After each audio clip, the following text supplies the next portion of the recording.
Hey there, welcome to Hop's Metal Show. I'm Wes in place of String. Hop's with us, and we are with Chuck Wepfer, currently with Flaw. And you got to hear a little bit of Chuck's song "Losing My Head," a solo song that he did a while back that's just freaking killer. Gosh, Chuck, welcome to the show. Appreciate you hanging out with us. Hey guys, it's great to be back here. I think the last one was like what, last year sometime? Yeah, it was probably about a year ago. I think so. Yeah. I feel like it was not long after we saw you with Blacktop when we got to see you in person at Fredericksburg, Virginia. Oh, okay. So maybe last fall or something. Yeah, and I've been stalking you about cheese curds ever since. That was where I introduced Hop and String to cheese curds on the trip home from that, and just about anybody I ever stop at a sheet store with. So yeah, Chuck hasn't blocked me yet. So no. We're guilty in this household of doing the same thing. So, well, off air, we was talking about the new metal scene, and I want to touch this because this is pretty recent. How do you feel about the new Linkin Park? I was actually on Shiprock with Emily Armstrong, singer for Dead Sarah. I was actually in I know that's not answering your question directly, but we were in TSA line about to board the ship, going through customs with those guys. So that's my memory with Emily she was in Dead Sarah was the name of the band. I heard the song and I like it, and I think it's really catchy. They're staying true to the form, and they gave the band a different facelift. They didn't get somebody who looks and sounds just like Chester. They kind of added a new element to the band, to bring it back. So that's my opinion. Some may disagree, but I think the song's killer. I think she sounds really good on the old stuff too. I watched some live footage.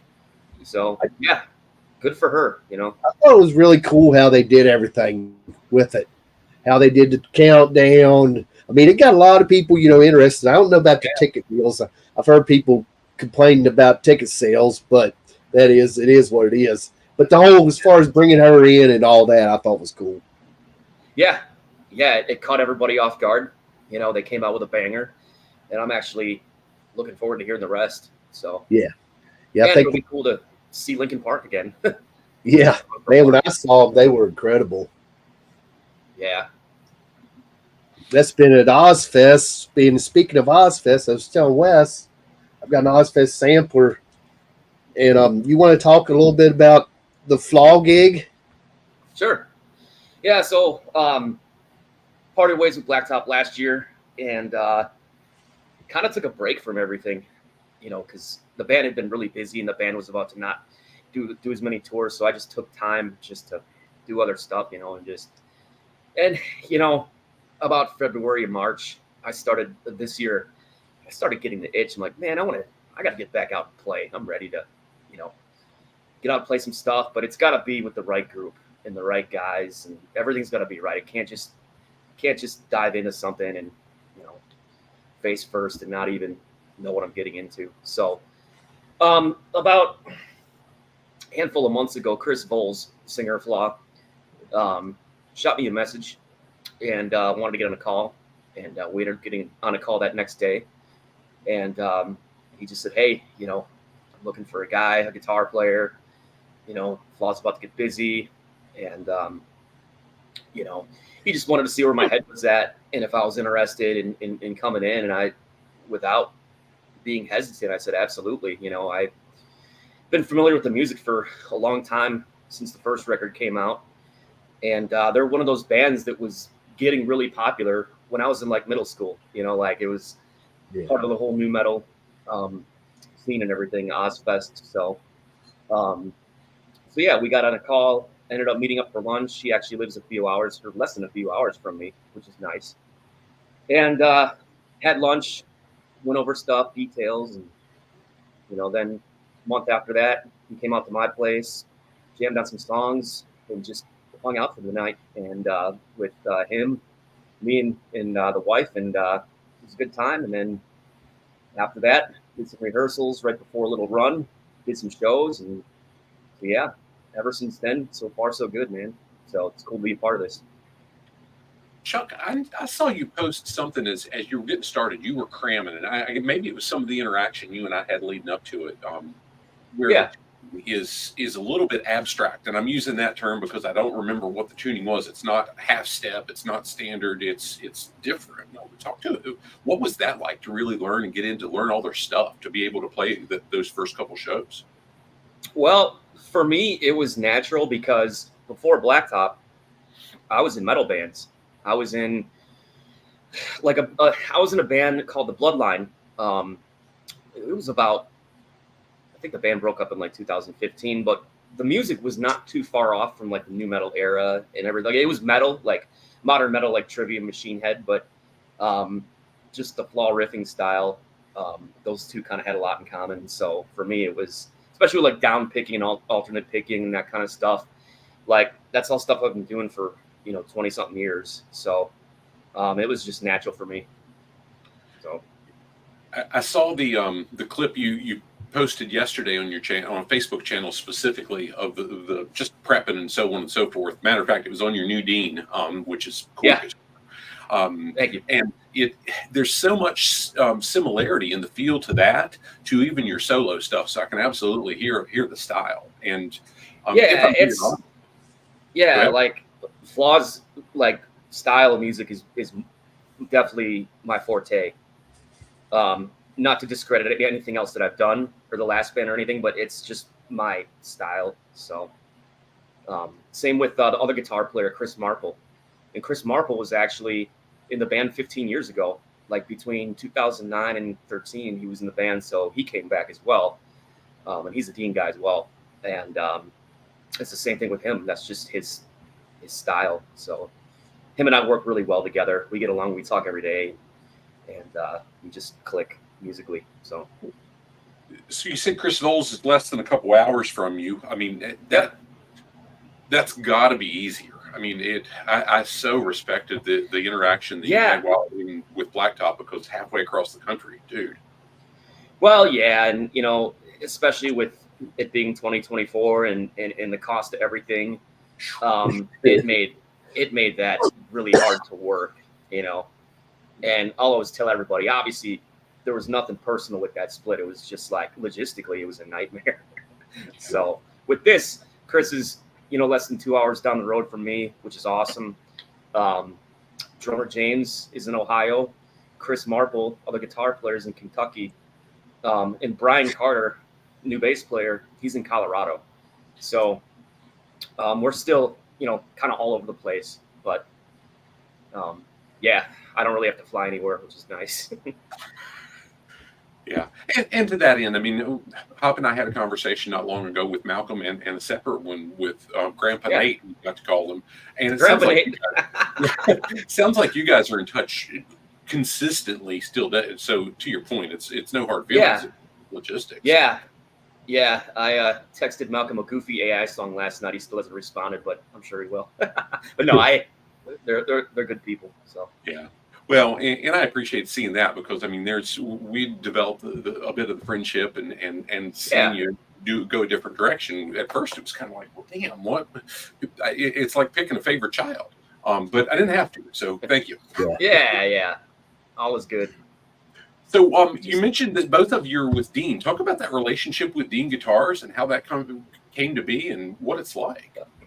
I want to shout out, first of all, my buddy Chris Cannella. I've been working with Chris Cannella since I was like 24, 25. My really good friend Sean Glass, an old bandmate. Shout out to Sean Glass.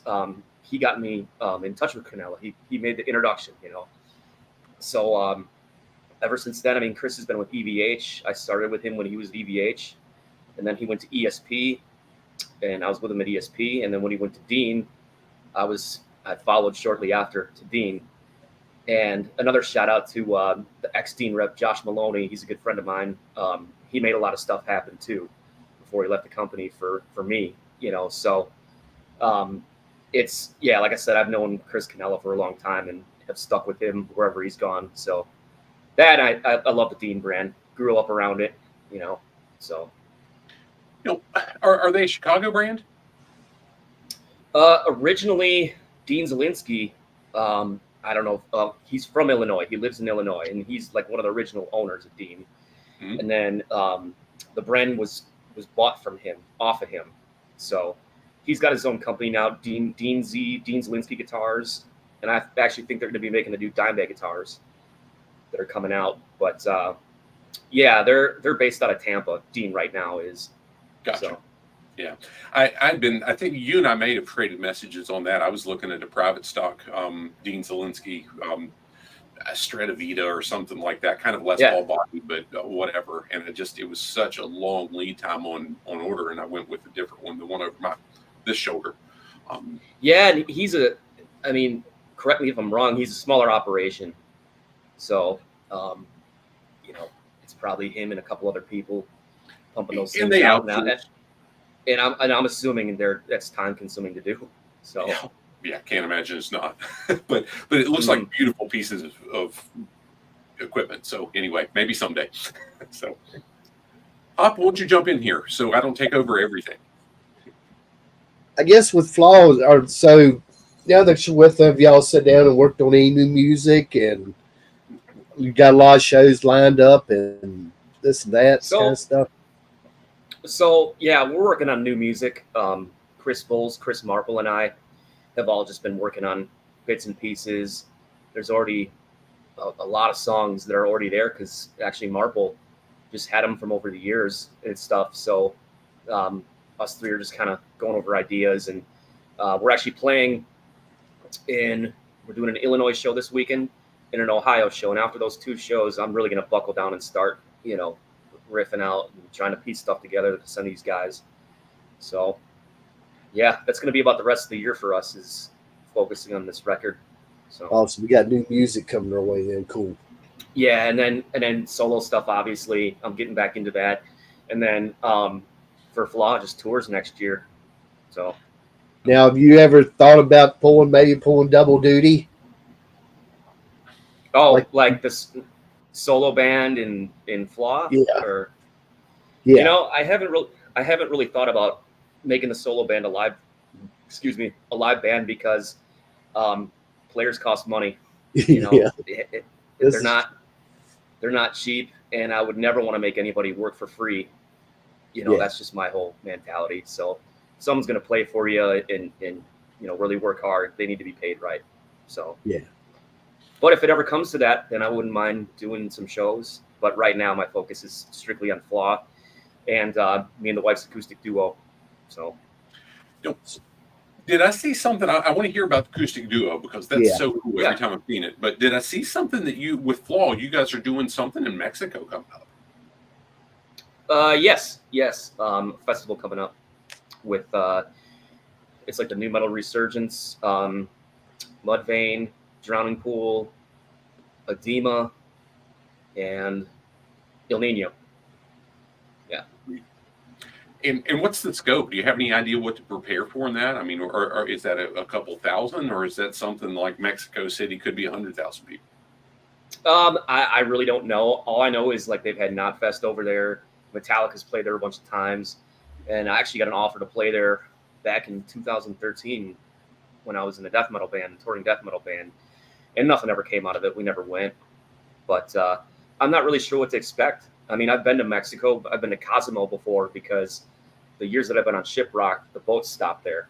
So I'd, walk overseas and get in their little shuttle van and go to the stage and everything. But that's really my only experience in Mexico.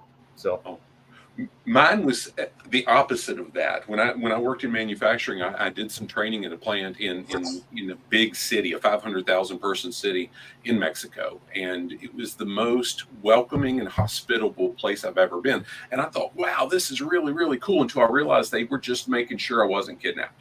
I'm like, okay, I'll take that too. Yeah, they tell you to not stray too far off from the resorts and in tourist areas, and make sure you don't drink the water and drink the beer. So yeah, well, I mean, where I was at, Chuck, there were no resorts. I mean, it was central Mexico. I drove 2 hours in this little Dodge Neon that probably had 3 cylinders from the airport. And they're like, why did you drive yourself from the airport to the plant? And I'm like, well, it's too damn far to walk. So they said, no, we pick you up. Well, that'd have been nice to know before. Anyway. Gee, thanks, pal. Yeah, but it was an amazing experience. So I'm so excited. I can't wait to hear after the experience and see how that goes for you guys. I'm really excited for you. Yeah, should be cool. So talk about what you and Kelly do. You told us just before we went live that she did some of the vocals on the Losing My Head, but talk about the acoustic work. Yeah, so like what you mentioned, she was on Losing My Head. She actually helped me. She actually helped write that chorus. Like I think right now, because sometimes I get, when I'm doing my solo stuff, there's so much going on. You know, there's drums you have to worry about, there's bass, you have to worry about guitars, like synths, like even like little stupid shakers in the chorus, you know, tambourines. So it's like sometimes I just don't want to, I guess, worry about that last icing on the cake. And I know she can write, so I just come to her a lot and be like, hey, what do you got for this? You know. Hey, make no mistake, my wife is a whole lot smarter than me. I rely on her for fixing stuff that I break all the time. So about the acoustic thing, we've been talking about this for the last 2-3 years. And even when I was in Blacktop, Joe Wilson, their drum tech and stage manager, he does acoustic gigs. So him and I got to talking one day on a day off, and I was just like, man, why don't I do this? Like, why don't Kelly and I do this? Like, why not? So when that tour ended, I bought a bunch of gear, bought a PA system, bought a vocal processor, bought a looper, just a bunch of stuff. And we just kind of started learning all these songs, got like 35, 40 songs down. Got an offer to play in Watertown, a couple towns away from us. Did that, really liked it. And we've just been playing gigs ever since. So we do like a lot of stuff with the looper pedal. Like, for example, we'll do like a Wicked Game, the Chris Isaak song. And then I'll have it on loop, and then I'll solo over it, and then she'll sing. She'll want to take a break. I'll do some more leads over it. I'll bust out the nylon string guitar, do some flamenco stuff. And it seems to go over well around here. I mean, we play everything from classic rock, hard rock to country. We're just kind of all over the place, you know, a family-friendly acoustic duo. So I'm struggling to connect you guys with country, but I'll get over that eventually. So, well, it's a hit around here. People like it. So yeah, no doubt. Do you wear a cowboy hat? I'm sorry, what? Do you wear a cowboy hat? Kelly does. She actually wore it at the last show. We played this event called Friday Night Live downtown Waukesha. And we had red solo cups out for Toby Keith, man. Rest in peace. Yeah. And she wore the cowboy hat. And it's funny because I didn't know that we still had that. Like, I thought it was like lost in Texas, because I bought that at a truck stop for a Halloween party for one of Blacktop's parties or something. And it's just kind of hasn't disappeared from our household. It's been here ever since. It's probably permanent now. But yeah. So Cindy and I were somewhere. I think we were in Florida a couple months ago, and we were at the restaurant. There's a guy playing acoustic, and I'm a moron. I wasn't familiar. I don't know what a looper is. Well, I do now. Mm-hmm. Playing. It's one guy playing. He's singing, and I'm watching him play the solo, and I'm hearing all the other stuff, and what in the world's going on here? So I asked a buddy of mine that plays around locally, and he said, no. Here's how that works. Okay. Got it. Yeah. Yeah, I didn't even know. I don't even think I even knew about that. Yeah, it's crazy with technology. I mean, you could be a one-man band these days. Yeah. And people have mentioned to me, oh, well, why don't you go do that, but with your solo stuff? But I'm like, nah, man, I'm still old school when it comes to that. I need a good drummer, good bassist, good other guitar player. I mean, you know, good for you. But as far as acoustic stuff goes, that's loopers and stuff. It's perfect for that. So it's nice to be able to kill some time sometimes. And maybe if Kelly wants a break or something vocally, I can just turn on the looper and do some soloing and just mess around. So I know I'm all about the live. I know we went to see Sammy a couple months ago on this Van Halen thing. He was incredible. It's like that was all the real deal. Michael Anthony even said, he's like, I don't even know anything about, the click tracks and all that. Yeah, it would have been cool. Is Jason Bonham's on that, right? Yeah, he was. I think he had a family emergency, but yeah, he was out there when I saw him. Man, I really wish that Alex Van Halen was on that. Yeah. Well, You I know, mean, that's like, exciting to Alex, and shoot, I mean, he sold all his equipment and yeah, everything. he's. Well, I get where he's coming from, Yeah. obviously, but like, I thought Joe Satriani was a really good pick for that band. Yeah. I'm glad they have him because he's got his own sound. He does the Van Halen stuff really well. It was kind of like adding Zach Wild into Ozzy. Yeah. He wasn't a Randy Rhoads clone. He had his own thing going on. There were elements of it of Jakey Lee and Randy Well, Rhoads, but Zach had his own thing going, which Zach Joe playing brings to dime bag. I mean, that's pretty much the same thing too. yeah. He does a good job doing that too. So I still have to catch one of those shows. Yeah. It's funny you say that with Zach. I listened to the Live and Loud. I think the double CD set was from early '90s, and so many of the songs, "Bark at the Moon" and even "Crazy Train," it's so distinct that you could pick out Zach from anything, and that's kind of cool. And I guess, Chuck, that's a piece that I still listen to Blacktop stuff a lot. We went to see him not long ago, but the pieces that you played, you had a distinct sound in that I could hear yours when you were in the mix too. So I'm not going to pretend like I don't mix it. I think the world of Malcolm. I've only met Ryan once, but I kind of missed the sound you brought to the table. So anyway. Oh, thank you. Yeah, just did my thing. So yeah. Well, that's just when you're really music fans like me and Wes. I mean, you're probably the same way. You really dive deep into the albums, and that's the kind of stuff you look for. That's such and such right there. That's definitely tell that's him or whatever, whoever it be. Yeah, for sure. So tell us about Greenville pickups, because that's not in my mind, and I don't want to say this negatively, but they're not an EMG, they're not a Seymour Duncan.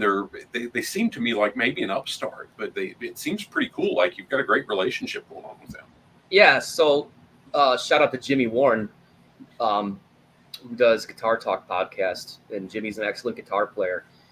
He's interviewed me in Blacktop before, so him and I developed a relationship that way and have kept in touch ever since. I'm actually doing their guitar show coming up in Kankakee, Illinois, in a few weeks here. But anyways, Jimmy introduced me to Todd, who owns Greenville Pickups, him and his son. It's like a two-person operation. And I started talking to Todd about what I like and what I want in a pickup. And as far as the high noons go, that's my signature set. When I was in Blacktop, I just wanted something that I could play country twang on and metal on. I don't want any limitations. I want something where you can play everything on. I wanted pickups that appeal to all players and not just one player. Whereas, no disrespect to EMGs or Fishman influences, but those cater to it's very narrow. They cater to one genre pretty much. At least I think that. I mean, so yeah, I wanted some versatility. So we're in talks right now of developing a set for Flaw and for that kind of style, something that's a little bit hotter, like a Fishman Fluence or an EMG. And Greenville definitely makes very high output pickups too. They have all different kinds, shapes, sizes, and colors, and they're all boutique. They're all hand wound here in the USA, and they're the real deal. And working with Todd has been excellent. Him and his son. So is he teaching you to do some of the winding and all the behind the scenes stuff too, or do you just get to pick the cool town? Haven't gotten there quite yet. I actually told him I'd stop by the headquarters when I'm in the area next. But because I'd actually kind of like to see that for myself, how they do all that, But yeah, I had a buddy here locally that is really close friends, and he's just recently moved out of the area. I think he's in Louisiana now. That was really close friends with the folks that do String Joy, and he talked to me a little bit about the process with that, and I've enjoyed those strings. And I mean, I'm a novice at best, but I guess part of it is knowing the behind the scenes and who's making them and so on. So I hear you with Greenville as well. Yeah. So it's you mentioned cool I'm sorry. No, Greenville's a great company. I'm glad to be working with those guys. So You mentioned some of the solo stuff. I've poked at you before, and I know a physical CD and album, that stuff's all a tremendous pain in the butt. But what's your plans? How many things do you have in the works? Are you going to predict here's what you're looking at doing over the next 6-8 months on the solo songs you're working on? So I just kind of toy around with ideas when I have time, and because like the solo stuff is like new metal pretty much. Like I'm in Flaw now, so all my time's going to be spent pretty much, putting it into Flaw and stuff and contributing to that on that end. But if I hear something that's, a little bit different, maybe more along the rock side, then maybe I'll use that for solo stuff. I mean, I have like over 100 ideas here that were also contributed to the last band, and they're just sitting on my hard drive. So there's a bunch of stuff. I just got to piece it together and write to it. So that's kind of cool to hear from my perspective. I've got, as you know, the book I released, 6-8 months ago. I just finished a new one that'll release next year, but I've got 2 or 3 other topics that I'm working on. One I just started this week, and neat to say, hey, it's all in the background, and some of the ones that I've got out there as ideas may or may not ever come to fruition, but same deal. But I can't do it in music, so I could just do it in shitty grammar. At least they got autocorrect now, right? I told Hop before you were on, I spent all weekend working through Grammarly, and I thought Satan is woven somewhere inside of Grammarly. So anyway, I'm convinced he's there. There's got to be an AI platform that can correct all that for you, right? You think? He does a bunch. Well, I mean, just like with your music, I mean, you ultimately want it to be your feel, right? You want it to still be you. So even if AI got its tentacles in there and was able to tweak things, there's a degree of time out. That's no longer my voice. So that was the piece where I rejected as many suggestions as I probably accepted, because, well, I could put that, but you're no longer hearing Wes at that point. And you could play Garth Brooks, but that's not Chuck. Right. And well, with you doing see, you're back you're in Flaw now, and you're doing these acoustic shows, and you got your solo music. What is some of the go-to albums that you were like, oh, this album's one of the greatest albums ever made, like Appetite for Destruction or such and such or whatever? I mean, do you have certain albums that are go-to? Yeah, and that's actually a tough question because there's so many of them. The Pantera records from the 90s, of the 5 of them, those are my go-tos. Black Label Society. Obviously Guns N' Roses, Appetite, Use Your Illusion 1 and 2 are great. The Rat catalog. It's hard for me to pinpoint like a certain record, so. Yeah, I didn't know. I just know we talk about, Master Puppets is a gem. I mean, it's like the perfect album. And there's albums like that, Cowboys from Hell's another one. Yep. Cowboys from Hell. Yeah, it's a great record. My favorite Pantera record is probably Far Beyond Driven. Oh, really? Now, I used to be big into Vulgar, but a friend of mine, me and him been best friends forever. He's a big fan of not Far Beyond Driven. What's it's one with Great Southern Trendkill? Yeah, Great Southern Trendkill. He thought that was the greatest album they ever done. I mean, they're all bangers, and they all have a different sound production to them. They're all different, which I really like. Yeah, they definitely kept rock alive for many, many years. It got kind of weird in there, but they flew the flag pretty hard. Yeah, it was because all that stuff died down in the 90s. Like a lot of the hair metal and thrash metal bands, the heavier bands were just dying. You had Pantera holding it down, Machine Head, White Zombie. Well, I know I'd always read that Metallica, when they got strange, and Pantera was like, they opened the door just a little bit and we stomped the fuck through. I think I remember seeing that interview with Phil or something. And he was talking about that. When And it now shows they're on tour. now, it's hard to believe that there's so many people out there that never got to see Pantera. Yeah, I never got to see him. I've seen every member of Pantera, every member, but I haven't seen him in Pantera. Yeah, I got to I've see seen. him, I think 3 times. I saw one show was horrible, but the other 2 were on point.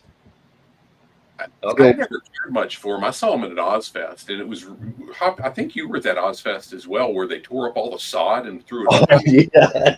It was what's now Jiffy Lube here in Virginia, but it was called Nissan Pavilion then, Chuck. Big amphitheater, sod from the lawn, and it rained for days leading up to it, and sod made it all the way down to the stage. And That's just, it was a mud fest. That was also the first time I'd ever seen just big old pipes. This is late 90s. Water bongs passed around broad daylight, and I'm like, dear God, I'm not in Kansas anymore. I got a story. I got a quick story regarding that. Okay, so I saw the band Rage Against the Machine back in 2007 on their reunion. It was at this place called Alpine Valley in East Troy, Wisconsin. It's actually where Stevie Ray Vaughan died in that crash at Alpine Valley. That's kind of what that place is known for, unfortunately. But so I went to go see Rage Against the Machine, and that's actually when I first met my wife, Kelly. We were in the same group of friends, and it was me and her actually being the responsible ones.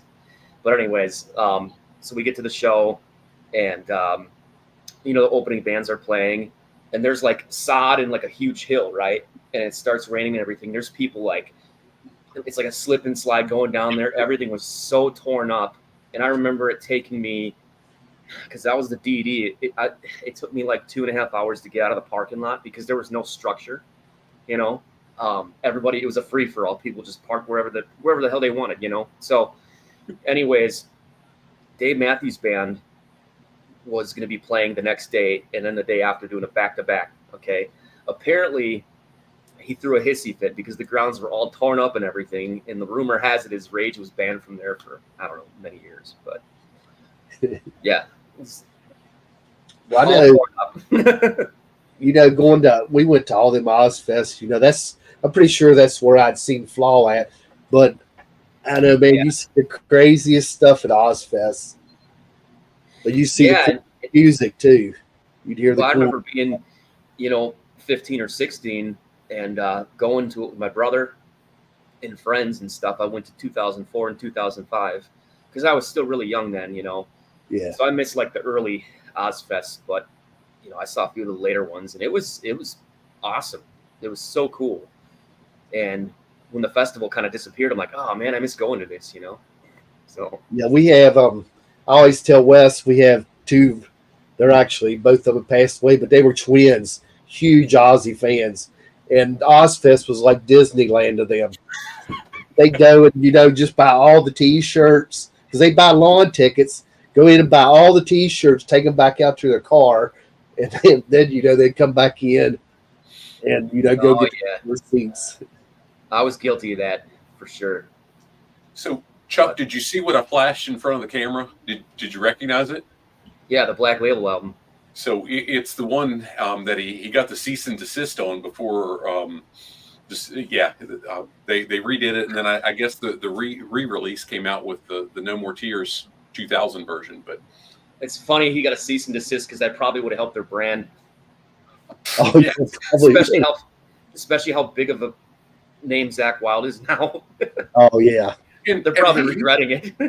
He was no slouch then because that was on the heels of the Ozzy stuff that he was coming out. And we actually met him in the telly that's over my left shoulder. He signed, and that's awesome. He's one of the coolest, man. He's one of the coolest rock stars I've ever met. Yeah, I've met Zakk a handful of times. He's cool. He swears. He's like that much. Yeah. Well, yeah. Chuck, not somebody you want to mess with, Indeed. And he didn't like there was one particular band that you mentioned. I don't think you did mention earlier, but he didn't like one particular singer from a band that was from the Seattle scene. And he told us that Bored to Tears was wrote about that particular guy. And I won't say it on here, but I'll tell you after we end the recording. We talked about just how much hated that guy and wanted to throw cinder blocks through. And I'm just, as a 21, 22-year-old kid, I'm eating this up. This is one of the cool. He was like a superhero to me anyway. He's going through all this tirade of, I hate this fucking guy. It was fun. Yeah, especially on the Booze, Bruised, and Broken Bone, like the DVD that came out, the live Black Label DVD, which is actually a really cool DVD. But yeah, he's going on rants on that, which is pretty funny. So, well, what have we not talked about that you want to make sure that we get out there? Because again, this is about you. I'm just thrilled that you're touring with Flaw. I'm just can't wait to hear the music coming out and so on. What are the pieces that you want people to hear? Well, I mean, to look out for our tour schedule next year, festivals, because we're going to be really, really busy. Like I said, right now we're just writing, doing a couple one-offs here and there to stay active. And we just brought in a new bass player who's going to be joining us this weekend for the shows. Brian Carter, shout out to Brian Carter. And him and I actually did some touring back in 2014 with my old band, The Bloodline. So, yeah, it's definitely was familiar with him when his name came up. So Very cool. So you know, where do you plan on touring? Are you looking pretty much nationwide? Is there any specific stuff you've got on deck? Full USA tours next year for sure. That's what it's looking like. Well, new record out and everything. So, with anybody else, or I can't really say anything yet, but that's what it's looking like. So that means we'll probably have you back when this announced. yeah, we'll be making the rounds around the country. So. Yeah. Well, I'm looking forward to it here. I mean, it's, you know, I'm still in the softer, I'm more of the glam metal hairband genre, but we'll make sure we get there because I'm a Chuck Wepfer fan for sure. So, and I'm quick shout out to you. So if anybody's watching this, whether you're live with us or somewhere later, Chuck's the guy that when I knew my son was going to be in a town pretty close to his, I said, hey, if he's close by, will you catch up? And Chuck's never met my son. I was going to try to get him to a Blacktop show when Chuck was still with him, and it just didn't work out. And he's like, absolutely. And he's trading messages with my son. And that's good stuff, man. I really appreciate that a bunch. Yeah. And when he was here, I mean, I was giving him suggestions on, you know, breweries and places to go, spots. He wasn't too far from me. The timing just didn't work out for me to meet up with him because I was busy prepping for the last Flaw shows that we did and everything. So, and rehearsal. Well, and that's not completely on you because he found out soon when he got there. He was there for class and training, and he realized, shit, I did mine through the day, but they sent me home with homework, and it was pretty intense. So, oh, okay. Yeah, and he drove from here to and from by himself. I'm like, dude, they make airplanes for shit like that, but whatever. Yeah, well, nowadays with the way airfare is, airlines, I mean, with all the delays and cancellations, I mean, driving's not so much a bad idea. So yeah. Well, he got through it just fine, and I was glad. But again, I really appreciate the hospitality and just the heart behind it. So thank you, sir. Appreciate you. Yeah, of course, anytime. Well, guys, I will pull this to a close. Chuck, if you'll hang with us just for a second afterward. Sure. I'm going to go out with a little bit more of Losing My Head.